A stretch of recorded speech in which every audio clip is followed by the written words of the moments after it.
Hi, and welcome to People's Kids from Home. My name is Seth Fishman. I'm so excited to be with you because I'm the author of this book, 100 Billion Trillion Stars. And I'm going to read it to you. I want you to come with me on the adventure. The illustrator for this book is Isabel Greenberg. That's because I can't draw very well, and that's okay. I'm the writer, and I'm excited to share some secrets from the book. So here's my book, 100 Billion Trillion Stars. As you can see, I'm wearing a different shirt because I made a video that I didn't think was good enough for you. So I wanted to make a new one a couple days later. And this is me reading 100 Billion Trillion Stars by Seth Fishman and Isabel Greenberg. Isabel's this amazing artist. I'm not a very good artist. I don't think I'd be good enough to do the art for this. And I want to share some really cool stuff with you. So here we go. Let me tell you a secret. The sun is just a star. And there are maybe 100 billion trillion stars. Now this is a really big number. I don't think you can count it right off the bat, but if you did, there are 23 zeros right here. That is so big that I guarantee you, your parents who are right next to you or your teachers, they don't really even understand how big that number is. It's so complicated and so huge, and that's what we want to teach you about. In fact, it's so big that we have this little part right here that's like a cheat sheet. Parents don't even know how to say these words. We have them all throughout. Circling around our star is a planet that is blue and green. You know where there's us. But you guys can name all the other planets. Mercury, Venus, so on and so forth. You think you can? Let's hear it shouted out. Our planet is blue because it is covered by 370 billion gallons of water. And it's green because it's covered in 3 trillion trees.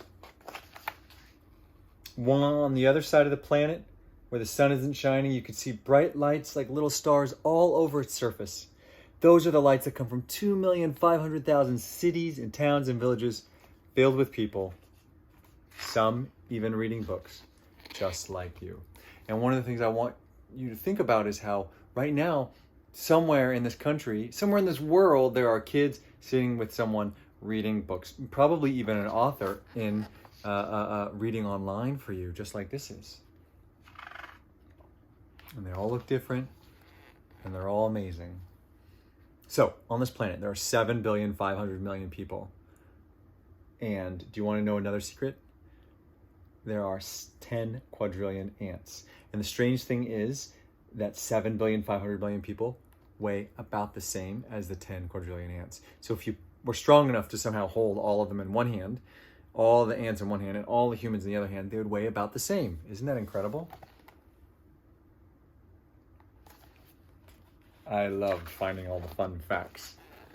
So that big amount of those people and all the ants together are still only a small fraction of, or portion of the 13 million billion pounds the planet itself weighs. That's also a really big number. So that 13 million billion is heavy enough to make up a big dip in space and pull the moon into orbit, where it circles and circles the Earth 240,000 miles away. This is a dip. This dip is a force called gravity. And gravity is what also pulls you back to Earth. Now, gravity is a little interesting. I think it's very much like this trampoline. It's not exactly what you think it is. It's not like the Earth is sucking you back. Imagine you're standing on a trampoline right in the middle, and you make a dip in the trampoline. And then your baby brother or sister, well, fine, they're on the edge, and they roll into a ball. They're going to roll right into the center. Or you can just take a ball and you let go of it on the edge and it will roll into the center. Why is that? Because you made a dip in that trampoline. The Earth, it does a dip in space, and we happen just to be really close to the center of that trampoline. And even gravity is so interesting. Even light bends with it. It bends with that dip. So it's a little bit different than what you think it is, but it's really fun. Here's what I want everyone to try to do. Why don't you stand up right now? I'll wait for you. On the count of 3, try to jump to the moon. 1, 2, 3, go! Did anyone get there? Did you hit the roof? See, it's really hard to do that because gravity's just not pulling you back down. You're actually sort of falling into that little dip. So 240,000 miles away, which is the distance from the Earth to the moon, is about 10 times around the Earth, or 420 million ewes, or dogs, or smallish snakes, or guitars, or baseball bats lined up head to foot. That's about how tall you are. Now, let's take a deep breath and let's hold it for 5 seconds. You ready?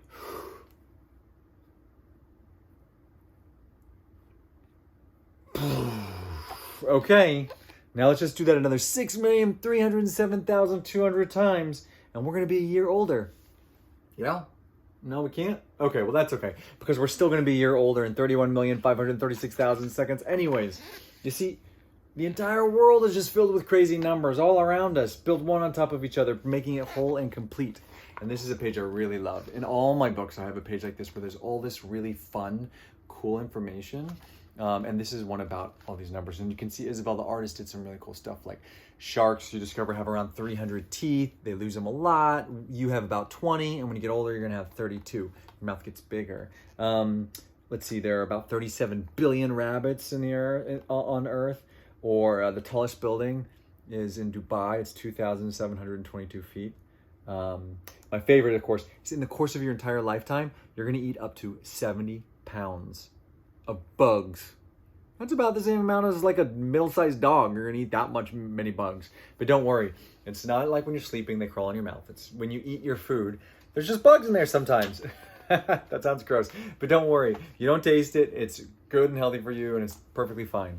The other thing that's really cool is by the time you're done reading this book, almost every single number in it will have changed, growing bigger or smaller right before your eyes. Even the number of stars. Like, think about that. Right now, a star was born. Right now. And another one. And another one. And then one blew up in a huge explosion. And the numbers grow. And that's why 100 billion trillion stars is a number with zeros. It's not 117 trillion, and 55 at the end. It's because we don't know exactly the number. So anytime you see a big number with just zeros at the end, that's the person telling you, this is about that number. 7,500,000,000 people on Earth. That number is not exactly that number because someone just had a baby and then someone just passed away right now as we were talking. So it's a very interesting thing, numbers. They come and they go and they change. But I can tell you one more secret about something you can find somewhere among the 100 billion trillion stars. There's only one of you right here, right now, reading this book. And you might be saying, wait, someone's sitting right next to me reading this book, or, oh, someone else is watching this. But think of where you are. Think of the space you occupy, that you fill. You are special. This huge number that we have, 100 billion trillion, I want you to remember that sometimes it's that one in there that's actually the most important, and that's you. So thank you so much for coming with me to read this book. What's fun is that in all my books, we have this page in the back where I talk about some of the science. We take the numbers, we break it down for you, for your parents, and it's a lot of fun. So listen, thank you for sharing this time with us. We hope you had a good time. And remember, we'll be back again next week. Someone will be, to be reading you another story. So thanks for joining us. Have the best of days.